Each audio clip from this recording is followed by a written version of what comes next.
Man, that Halloween party frickin' sucked. Yeah, it would have helped if you didn't keep flashing the bouncer for free drinks. Hey, you aren't the boss of me. It doesn't help that your costume is just so bad. What even is it? I'm Jamiroquai. You know from the song where he goes, dancing, walking, rearranging furniture. Those aren't even the right lyrics. Besides, you can't just throw a big fuzzy top hat on and say that you're JK. At least I tried with the witch costume. Say, there's something I've been wanting to ask you for the past couple of weeks, but I just haven't gotten a chance. But by Arceus, what do you want? So you know how there was that leak a bit ago when Pokemon's whole lore came out with it?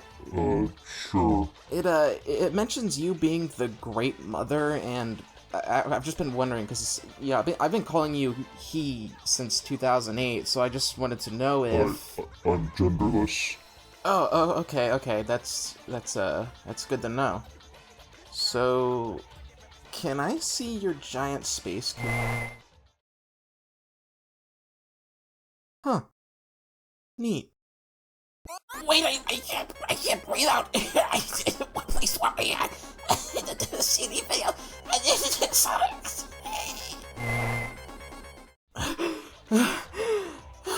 Don't you ever ask me that again. Joke's on you, I'll just have someone draw it. Sonic CD. You know, I remember this being most often referred to as the black sheep of the classic Sonic games, in no small part due to the hardware that the game was originally released on. I think this is why I can safely say with zero research into it at all, that most Sonic fans who have played Sonic CD have experienced it on something other than the Sega CD. My first experience with this game came from the mobile remaster, although I wouldn't beat it until I got my PS3 in 2014. It's crazy to think that if it wasn't for Sega giving Christian Whitehead the green light to remaster one of their own games, that we wouldn't have gotten these superb remasters of Sonic 1 and 2, and most importantly, Sonic Mania. Prior to that remaster, however, you could only play Sonic CD on the Sonic Gems collection on GameCube and PS2, the Sega PC version of the game for old Windows computers, or the original release on Sega CD. God, this thing sure does exist. Okay, I do think that the Sega CD is a neat piece of technology, and it surely makes my collection look a little more fuller. This was an add-on released for the Sega Genesis in 1991 in Japan and 92 in America. It served as a way to boost the power of the Genesis, allowing for sprite scaling and sprite rotation, something that the Super Nintendo could already do without a $300 add-on. But also thanks to the CD player, which is how Sega CD plays games, it could also utilize full motion video and CD Red Book quality audio. Sorry if that's a little too technical, but I do find this old piece of shit fascinating. I presume to help boost sales, Sega would ask the Japanese branch of Sonic Team, led by Naoto Oshima, to make an enhanced port of Sonic 1 for the Sega CD. However, the team gradually moved away from just making Sonic 1 again with better music and sprite effects, and instead used Sonic 1 as a blueprint to make a remixed version of Sonic 1. I mean, fundamentally, Sonic CD is just Sonic 1, but more colorful and chaotic. Sonic rocks a near-identical sprite, the shield design is that of Sonic 1's. Even the levels might as well be remixed Sonic 1 levels with more emphasis on verticality and exploration. In terms of gameplay, we also go back to 3 acts per zone, Tails is nowhere in sight, special stages are accessed the same way that they are in Sonic 1, Sonic CD is just Sonic 1 on crack. Although, interestingly enough, the game would take a scrap mechanic from Sonic 2, time travel. The main gimmick of Sonic CD is that Sonic can travel into the past or the future of each zone, which, yes, was cited as being a reference to Back to the Future. Sonic CD released in September of 1993 in Japan, then in October in the EU, and lastly November in North America. Now, that's strange. Usually games that have a staggered release schedule like this typically saw a release in North America first before Europe. Well, as it turns out, Sega of America delayed the game because they thought that the US version needed a different soundtrack. Okay, so the original soundtrack that was used in the Japanese and European versions was composed by Naofumi Hataya and Masafumi Ogata, while the US soundtrack would be done by Spencer Nielsen and David Young. Both have completely different vibes and whatnot. You know, one sounds like a Jazzercise video, the other one sounds like, you know, what you would expect video game music to sound like. However, despite all of the effort put in to change the music for the US release, the past music remains the same in all versions. This is because the past songs are synthesized by the console itself and thus are hard-coded as opposed to easily replaceable CD audio. I guess if there's anywhere to start with this game, it would be the music, so let me give you my thoughts on the different soundtracks here, starting with the US soundtrack. Well, I like the special stage music, and that's really it. I mean, these are fine, serviceable even, but they just aren't my cup of tea. This did give us Sonic Boom, and that is just a genuinely good piece of music. Hell, Crush 40 covered it, and that's how you know it's good. The Japanese soundtrack, on the other hand, is just undoubtedly more catchy.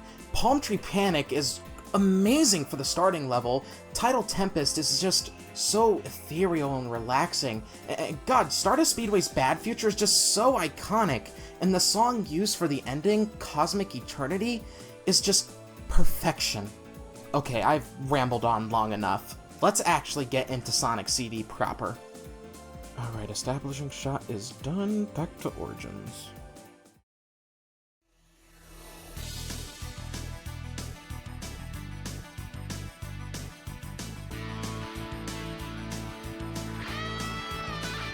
Sonic travels to Neverlake to witness the bizarre little planet which appears over the lake at the last month of every year, only to discover that the planet has been chained down by Dr. Robotnik, who plans to transform the planet into a robotic fortress for his personal use. This is obviously bad news to Sonic, who heads to the surface of Little Planet to thwart the Doctor's plans once again. However, once he's on the planet, he's ambushed by a pink-haired hedgehog named Amy Rose, who is actually mistakenly referred to as Princess Sally from the SatAM series in the US manual.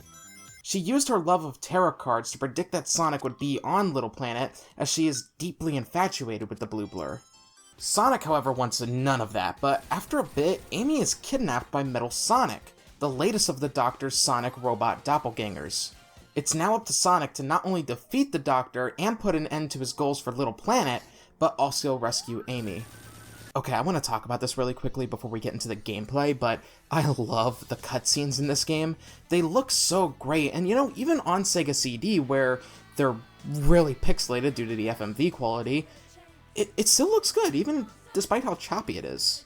Palm Tree Panic is the first zone, or, I'm sorry, round, and is just a more flashy Green Hill zone. It's here you can actually play around with Sonic, or just not pause the game and get an instant... Wait. No, I thought you... Hang on. I'm out of here. There we go. If you wait for 3 minutes and don't pause, then Sonic just leaves the game, causing an instant game over. But here you can mess with Sonic and his movements and all that. The Spin Dash makes its return in this game, but it sucks in the original. This isn't the Sonic 2 Spin Dash. This is the Hack Together Dash. You need to wait for it to fully rev up, or else Sonic will just stand back up like a fucking idiot. Fortunately, the remaster and Origins allow you to change it to the Genesis Spin Dash, but it is what it is. Also, Sonic has a new move in this game, the Super Peel Out. Hold up and press A and watch Sonic blast off. Honestly, it feels faster than the Spin Dash in this game, and it definitely is quicker to rev up. Not to mention, you also get this cool as shit figure 8 animation. Just, you know, press down when you take off or else you'll run into something you probably didn't mean to. Also, Origins adds the Mania Drop Dash. I've been saying that for each of these, so... Honestly, you know, this bothers me. Sega constantly wants to add the Drop Dash to fucking everything nowadays, even in games where it has no business being in. You can also play around with the new time travel mechanic here. Pass one of these past or future signs and maintain a steady speed of 88 miles per hour, and Sonic will traverse time. The past will always be the stage in its most primal form, and it's here you can find these robot generators. Destroying these will create a good future for the actor. No, they're called zones in this game. Okay, wait a minute. So zones are rounds, and acts are zones. So why the fuck change that? The future can be either a vibrant, joyous landscape, or hell. Getting a good future in each zone is necessary for getting the good ending in the game. If you miss one zone, then you're getting the bad ending. Fortunately though, there is another way to get the good ending without destroying every robot generator. Like Sonic 1, special stages are accessed by holding on the 50 rings and jumping into the giant ring that appears at the end of the level. The Sonic CD special stages are interesting. You have this 2D Mode 7 plane where you have to destroy all these UFOs before the time runs out. Be careful though, if Sonic is in the water, it causes the remaining time to drain rapidly. Fortunately, you can gain an extra 20 seconds if you hit this blue and red UFO that spawns if the timer starts to run a little too low. Miss. Honestly, I am indifferent to these special stages. Like, they're cool, and they look cool, and they aren't super frustrating, and I absolutely appreciate that there is a way to extend your time in these, but I feel like Sonic's turning is just a little too slow for my liking, and it's absolutely caused me to fail these more times than I would like to admit. It could just be my fault. I have never, in a prior playthrough of this game, gotten all the time stones. The backgrounds here are pretty cool, though, like this one that appears to have Jupiter in the background, and oh god, the colors are so pretty! Oh fuck, right, the time stones. These are the only game they appear in, and there are 7 in total, but unlike the Chaos Emeralds in Sonic 2, these just guarantee the best ending by automatically making every zone have a good future. It would have been cool if we got a Time God Sonic, but Actually, there was gonna be a gimped version of Super Sonic here, but... Oh my god, didn't care, don't ask, shut up. Zone 3 of each round will always be in the future, with it either being good or bad, depending on if you destroyed the robot generators in the previous 2 zones, or got all the time stones by this point. It's weird because, yes, we're back to each level having 3 parts, but for most of them, the 3rd zone is little level and mostly boss fight. Speaking of these bosses, well, good god, are they easy. Like, there is some challenge here, yes, but the challenge mostly comes from just being able to hit the fucker once. Nearly all of these bosses falter as soon as you land one hit, and I think that Palm Tree Panic's boss is the prime example of this. EGG HVC 001, which, fun fact, is actually a jab at the Nintendo Famicom, literally goes down in 3 hits, and once you land that first one, yeah, that's it. Collision Chaos is very pink and very bouncy.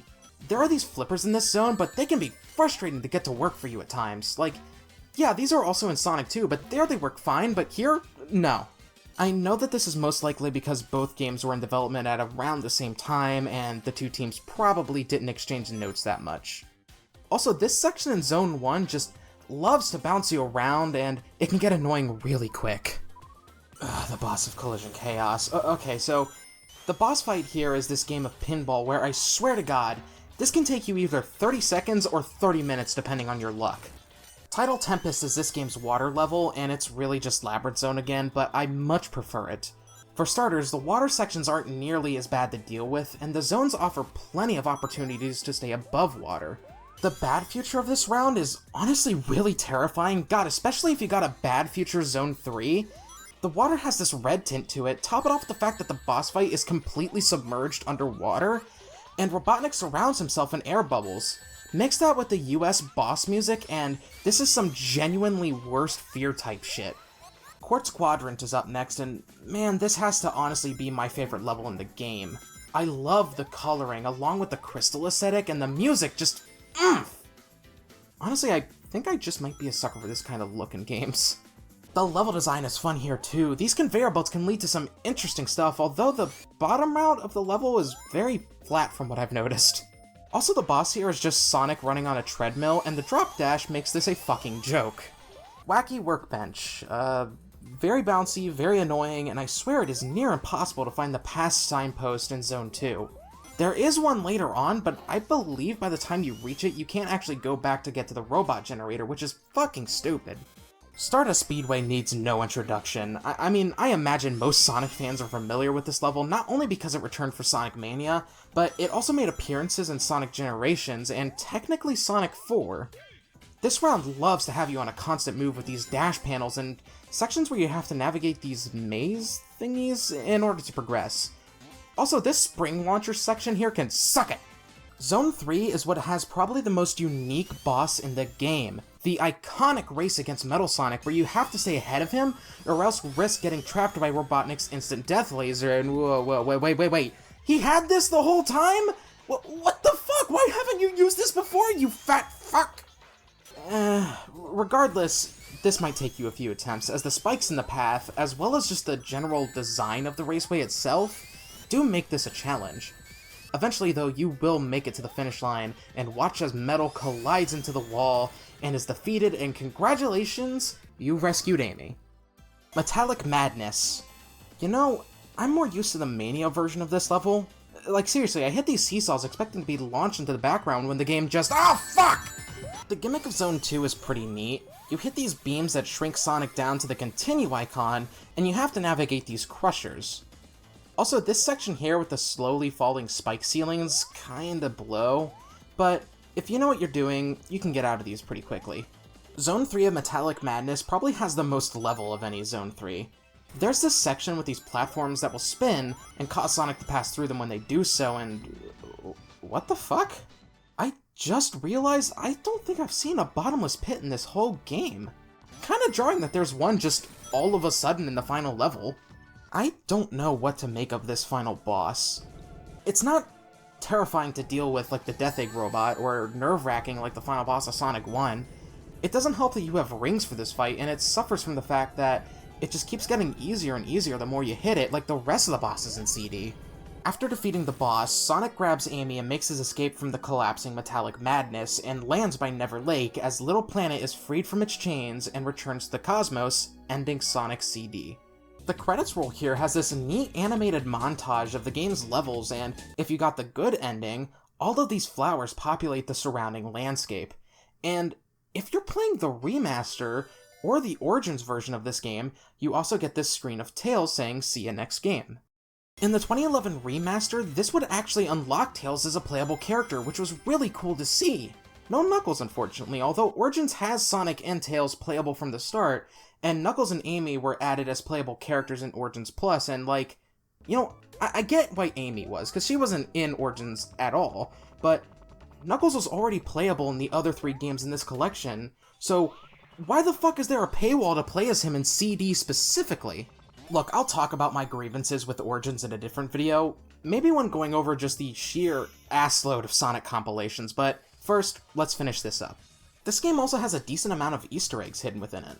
You can unlock a sound test either by inputting a code in the Sega CD original, or getting a low enough average time in the time trials in later releases. And what's cool is that you can access a bunch of stuff this way. Debug mode, the 8th special stage, and these hidden images that were made by different members of the staff. Oh, this Tails one is pretty neat. Sonic being a DJ along with Robotnik and Metal Sonic is something that I didn't know I needed. There's this tribute to Batman in here, which is pretty cool. This chibi-esque Sonic is just the most adorable thing imaginable. I don't know what it is, but the way that Sonic looks here, as well as in the intro and closing animations of CD, just— you know, I don't know, I think this might be my favorite iteration of classic Sonic. There's one more left, and if you've been on the internet for as long as I have, I think you know what's next. Fun is infinite with Sega Enterprises. What in God's name is this? Why does his face look like that? Why is it signed The Devil? It's made all the more creepy with the US boss music playing. God, the more I look at it, the more I just feel uneasy. Huh? Hey, what are— Ah! Your gods are displeased with you. Your sins are numerous and become more and more degenerate with the passage of time. Those here may forgive, but God will not be so merciful. What the? Oh shit!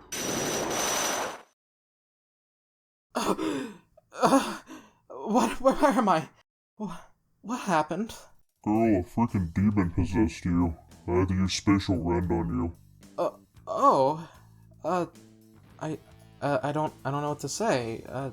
Thank you. Look, it's not that big of a deal to me. Just be more careful in the future, okay? Is Sonic CD worth your time? Yeah, I would say so. Maybe just 1 or 2 playthroughs. It's better than Sonic 1, that's for sure. But Sonic 2 and the next game we're gonna look at, Sonic 3 and Knuckles, blow this game away. The level design can be headache-inducing at times, and some mechanics are handled much better in future games, but I do think that there is a good time to be had here. Especially if you like exploring levels in your video games, I think that definitely will do it. You know, it's funny, because I can recall a time where this game was said to be the hidden gem of the Sonic series, and it was touted as the best Sonic game, but then it became more widely available, and from there its reputation sunk a bit. I think it's interesting how that can happen to a game. Well, with all of that said, have a great day or night. Peace.